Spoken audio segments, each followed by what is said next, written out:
지구에 화산이 폭발하는 일이 너무나 많아진 것은 아닐까요? 앞길에 있는 모든 것들을 파괴하는 용암 같은 것들은 이미 많다고 생각하시지 않나요? 여러분 안녕하세요. 여기는 토픽입니다. 혹시 용암이 지긋지긋하신 분들이 아니라면 이 채널에 잘 오셨습니다. 카메라에 포착된 분화의 박력 있는 모습을 이제부터 조금 살펴보러 가보시죠.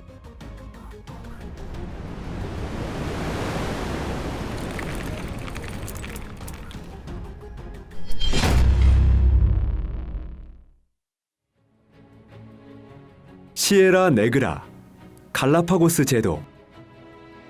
갈라파고스 제도는 애초에 화산 활동으로 탄생했기 때문에 실질적으로는 화산의 땅이라 해도 좋습니다. 예를 들면 갈라파고스 제도 최대의 섬인 이사벨라 섬은 6개의 주요 화산이 합쳐져 생겨난 섬으로 그중 5개는 현재에도 활동하고 있습니다. 오늘은 그중 하나를 소개하겠습니다. 해발 1124m의 시에라 네그라 화산은 인기가 많은 관광 명소입니다. 이 검은 산은 갈라파고스 제도에서 가장 활발한 화산 중 하나인데 이는 당연합니다. 이 화산은 바로 최근에 막 분화하였는데 과학자들은 5개월 전부터 슈퍼컴퓨터를 이용한 시뮬레이션을 통해 이 분화를 예측하였습니다. 지난 2005년에 발생했던 분화 이후 고여있던 마그마가 서서히 차오르며 하나의 계기로 대량의 마그마가 분출될 가능성이 있었습니다.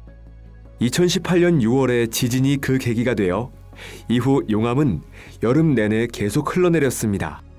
2018년 6월 26일에 촬영된 이 영상에서는 배를 타고 이사벨라 섬에 찾아온 관광객들이 진정한 의미의 핫한 사진을 촬영하고 있습니다. 그들에겐 정말 행운이네요. 이브산, 인도네시아. 이브산은 인도네시아의 할마헤라 섬 북서부에 있는 해발 1325m의 성층 화산입니다.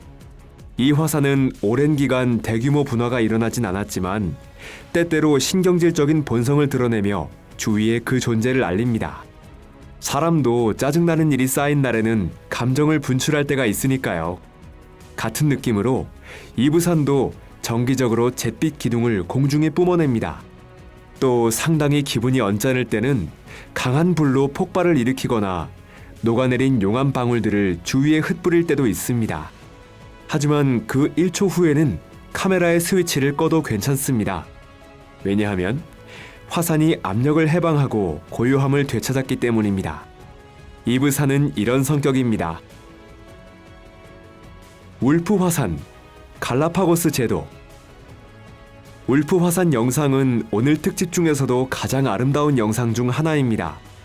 울프 화산은 갈라파고스 제도에 있는 꽤 활발한 화산으로 이사벨라 섬에 있는 6개의 화산 중 하나입니다. 높이 1710m의 산 정상은 지평선 위에 우뚝 솟아있어 그림같이 아름답습니다. 울프 화산은 그동안 역사 속에서 졸업 파티에 참석한 학생처럼 마음껏 날뛰던 때가 몇 번이나 있었지만 그 이후에는 한동안 얌전히 지내왔습니다. 그러다 울프 화산은 2015년 5월 25일 드디어 33년간의 침묵을 깨고 눈을 떴습니다. 분화구 상공에는 높이 10km의 화산재 구름이 피어올라 석양에 비쳐 불타오르는 듯이 빨갛게 물들어 있었습니다. 하지만 이 광경이 아무리 아름답다고 해도 근처에 서식하는 핑크 이구아나는 굉장히 걱정스러운 상황에 놓여버렸습니다. 다행히도 용암이 남동쪽과 동쪽 경사면 쪽으로 흘러내렸기 때문에 북쪽에 있던 이구아나는 무사했습니다. 엘드펠, 아이슬란드. 1973년 1월 21일 밤 아이슬란드의 헤이마에이 섬에 있는 같은 이름의 마을 주변에서 몇 번의 약한 진동이 지진 관측소에 기록되었습니다. 이 지진이 일어났을 때 마을 주민들은 푹 잠들어 있어 지구 깊은 곳에 무서운 힘이 깨어나고 있었던 것을 전혀 눈치채지 못했습니다. 그 다음 날에는 지면의 흔들림이 확실히 느껴질 정도가 되어 가장 강한 진동의 진폭은 리히터 규모로 2.7이었습니다. 하지만 지각판이 부딪히는 곳에 사는 사람들이 이 정도로 놀라지는 않습니다. 일상적인 일이기 때문이니까요. 하지만 1월 23일 마을에서 불과 1km 떨어진 곳에 균열이 발생해 놀라울 정도의 속도로 커지기 시작했습니다. 이어 균열 때문에 이 작은 섬이 두 개로 나누어지며 사태는 꽤 심각해졌습니다. 균열에서는 150m 높이까지 용암이 분출되었고 활동이 절정에 달했을 때는 1초에 최대 10만 리터의 용암과 화산재가 공중에 뿜어졌습니다. 불과 이틀 사이에 진원지에서는 높이 100m의 원뿔 형태가 생겨났고 분화가 계속된 한 달 동안 원뿔은 100m 더 성장했습니다. 이렇게 번역하면 불의 산이라는 의미가 되는 엘드펠이 탄생했습니다. 이 명칭에 불만 있는 사람은 없을 것 같네요. 어쨌든 5월까지 계속해서 높이 21m에 달하는 용암의 흐름이 계속해서 분출되었고 게다가 이 묵시록 같은 풍경에는 화산탄인 비도 포함되어 있었습니다.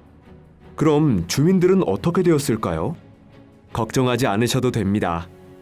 처음 6시간 동안 거의 모든 주민이 배와 비행기로 대피하여 약 5,300명의 사람이 무사히 구조되었습니다. 300가구의 집이 용암에 삼켜졌고 또한 70가구가 화산재에 파묻혔습니다. 용암의 흐름이 항구에 가까워졌을 때 당연하게도 사람들은 방관하지 않고 불의 강을 냉각시키고자 하였습니다. 왜냐하면 섬의 어업이 아이슬란드 국민 총생산의 3%를 담당하는 만큼 항구를 잃는 것은 경제에 큰 타격이 될 것이기 때문입니다. 용암 위에 가능한 한 많은 면적의 물을 뿌리기 위해 용암 흐름 위에 파이프를 온통 둘러치는 일까지 생겼습니다. 이 작전 동안 70억 리터가 넘는 양의 물이 용암 위에 뿌려졌는데 그 비용이 약 150만 달러에 달하는 역사상 최대 규모의 작전이 되었습니다. 결국 이 작전은 성공해서 용암이 멈춘 것뿐만 아니라 용암 덕분에 전보다 편리한 항구가 되었습니다. 게다가 분화 덕분에 섬의 면적이 넓어져 200가구의 새로운 집이 지어질 수 있게 되었습니다. 해피엔딩이네요. 산계양 아피, 인도네시아. 인도네시아의 산계양 아피 섬에 있는 산계양 아피 화산은 절경 촬영과 큰 소리를 좋아하는 사람들이 모이는 곳입니다. 그럴 수밖에 없는 게 산계양 아피는 소순다 열도에서 가장 활발한 화산 중 하나이기 때문입니다. 우선 정확하게는 2개의 화산이라 해야 하는데 왜냐하면 산계양 아피는 도로 만토이와 도로 아피라는 2개의 원뿔형 화산으로 이루어져 있기 때문입니다. 이 지역에서는 2012년과 2014년 2번의 활발한 분화가 기록되어 있고 현지 농민들이 대피하거나 비행기가 회항한 때도 있을 정도입니다. 하지만 분화구에서는 지금도 끊임없이 용암과 화산재가 분출되고 있어 그 모습을 카메라에 담을 수 있습니다. 모두 평온하고 어떤 문제도 없을 것으로 보이지만 갑자기 화산이 깨어나 공중에 화산재를 내뿜습니다. 드론이 없었다면 이런 박력 있는 영상을 찍지 못했을 겁니다. 특히 이런 분화가 아름답게 보일 때는 밤인데 화산재뿐만 아니라 용암의 불꽃이 마치 폭죽처럼 사방팔방 튀는 모습이 뚜렷하게 보입니다. 그리고 이 굉음. 오늘은 산신령님 기분이 안 좋으신 것 같네요.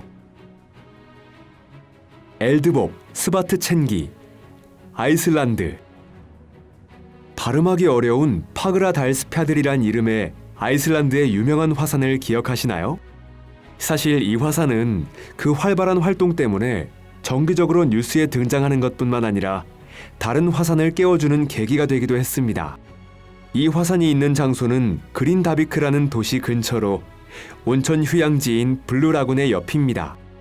오랜 기간 엘드봅 스바트첸기 화산은 잠들어 있었지만 800년의 휴지 기간을 거쳐 2019년에 갑자기 깨어날 조짐을 보였습니다. 그리고 2021년에 이 화산은 처음으로 분화했습니다. 그 이후 대규모의 분화가 5번 발생하며 이 화산의 이름을 번역한 불의 뿔, 검은 초원이라는 의미와 같은 상황이 되고 있습니다. 화산 바로 근처에는 사람이 살고 있고 연구원들은 화산을 감시하고 있기 때문에 용암이 근처 도로에 흘러넘쳐 도시로 가까워져 오는 영상이 많이 돌고 있습니다. 언젠가 그린다비크의 주민들은 아침에 하는 양치질과 같이 피난을 담담하게 받아들이게 될 것 같습니다. 하지만 이것은 웃을 수 없는 상황입니다. 예를 들어 2023년 12월 18일에는 지진이 계기가 되어 분화가 일어나 길이 3.5km의 균열이 생기고 매초 20만 리터의 용암이 흘러나왔습니다. 갈라진 틈에서 뿜어져 나오는 불꽃 분수는 아름답고도 무서운 광경입니다. 주민들은 충분히 그린다비크에서 피난을 떠날 수 있지만 근처의 스바트첸기 발전소는 어디로도 갈 수가 없습니다. 하지만 이 발전소는 아이슬란드 인구의 8%에 해당하는 3만 명에게 열과 전력을 공급하고 있습니다. 게다가 2023년에 화산이 파이프라인에 도달하여 2만 명의 주민이 뜨거운 물을 사용할 수 없게 되었습니다. 2024년에 화산은 다시 깨어나 결국 그린다비크 도시에 다다르며 3개의 건물을 파괴했습니다. 엘드봅 스바트첸기가 이걸로 얌전해질 거라고 생각되진 않는데 여러분은 어떻게 생각하시나요? 그럼 이걸로 오늘의 영상을 마치도록 하겠습니다. 여러분 시청해주셔서 감사드립니다. 다시 한번 좋아요와 SNS에 공유해주셔서 정말 감사드립니다. 오늘도 해주실 거죠? 여러분이 최고입니다. 그럼 슬슬 헤어질 시간이네요. 곧 다음 영상으로 찾아오겠습니다. 여러분 다시 만날 때까지 건강하세요. 안녕히 계세요.